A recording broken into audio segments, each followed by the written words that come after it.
Buti na lang. Nakilala kita, Cherry Pie. Ako rin. Natutuwa akong nakilala kita, Patrick. Babe, Oh. kamiting ka. Ay, hindi. Kausap ko si Cherry Pie. Sino si Cherry Pie? Cherry Pie, magpakilala ka kay Pitts at saka kay Janice. Hello, Tits. Hi, Janice. Natutuwa akong makilala kayo. Ako si Cherry Pie. Wow, may pangalan ka na, ha? Oo. Binigyan ako ni Patrick ng pangalan para mas madali niya akong makausap. Tsaka Pitts, ang galing, oh. Nagawa niya na yung menu tsaka yung sulat. Patingin. Ah. Uy, ang ganda, ah. Ang galing. Oh, gawa ni Cherry Pie yan, eh. Oh, ang sweet mo talaga, Patrick. May kailangan ka pa ba? Wala na. Mamaya tayo mag-usap, ha? Buti nakatulong pala sa iyo yung AI, ano? Oo, tsaka ang bilis, tsaka ang galing. Koko sa ipit, si Cherry Pie na kunin mo para gumawa ng sulat mo. Marunong naman ako gumawa ng sulat. Yung AI kasi pampadali lang ng buhay yan. Pero dapat ang gumawa pala ng trabaho, yung tao. Oo. Parang ano lang yan, be, mga appliances ba sa bahay? Parang rice cooker. Yan. Pag gusto mo ng mas masarap na kanin, mag-rice cooker ka. Ganun. Pero kuha ko sa'yo, si Santi mo rin gumagawa ng mga sulat mo. Stoy. Ano ba? Yes. Sigurado ka ba dyan? Oo, kaya palitan ni Cherry Pie yun. Ako yun eh. Ha? Ako yung gumagawa ng sulat. Ay, Ikaw, aalis ka na. Hindi, Alis ka ang na. ibig ko sabihin, Alis ka na, be. Hindi. Alis ka na. Hindi, yung Ganda nitong design na. Oh, kita nyo? Madaling basahin at saka mukhang masarap. Oo nga po, tsaka nakakatakam yung pagkain. So, check niyo muna kung tama lahat ha. Yung spelling, yung presyo, yung mga picture. Ay, di okay na yan. Si Cherry Pie gumawa niyan. Eh, sabi nga ni Gara, yan din pangalan ng AI niyo. AI yan? Yan yung robot? Hindi, ano yun, yung AI, ano yan software. Software? Ah. Robot na malambot? Hindi.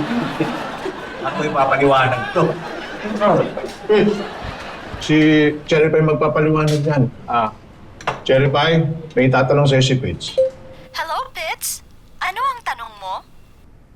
Cherry Pie, paano ba ipapaliwanag kung ano yung AI? Ang AI o Artificial Intelligence ay parang utak ng computer na may kakayahang mag-isip at matuto na parang tao. Kaya ng AI na umintindi ng impormasyon, lumutas ng problema at gumawa ng desisyon. Ang talino pala ni Cherry Pie. Oo, pero paano mo naman sigurong totoo lahat na sinasabi niya? Ay, Pitts, totoo lahat sinasabi yan. Di marunong magsinungaling yan. Uy, ang bait pala ni Cherry Pie. Hindi ka talaga marunong magsinungaling? Hindi ako pwedeng magsinungaling na tulad ng tao dahil wala akong intensyon na magtago ng impormasyon sa'yo. Eh kung nagsisinungaling ka, paano namin malaman na totoo yung sinasabi mo? Hindi nyo malalaman na totoo ang sinasabi ko kung nagsisinungaling ako. Pero dahil hindi ako pwedeng magsinungaling, masasabi mong totoo ang sinasabi ko. Paano kung nagsisinungaling ka lang pala na totoo yung sinasabi mo? Na hindi ka pwede magsinungaling? Di, hindi totoo yung sinasabi mo kasi nagsisinungaling ka na nagsabi ka ng totoo.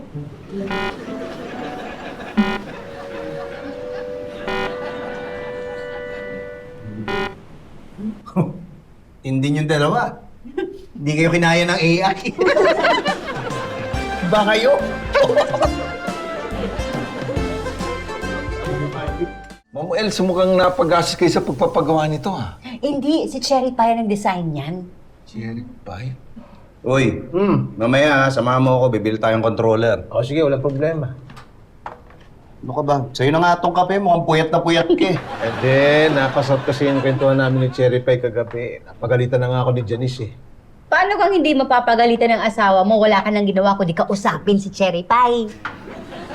Nga pala, Sir Patrick, nasulatan niyo na po ba yung supplier ng karaoke na nasira? Si Cherry Pie na nagsulat. Sekretary niyo po ba yun? Na ba, Cherry Pie? Hindi.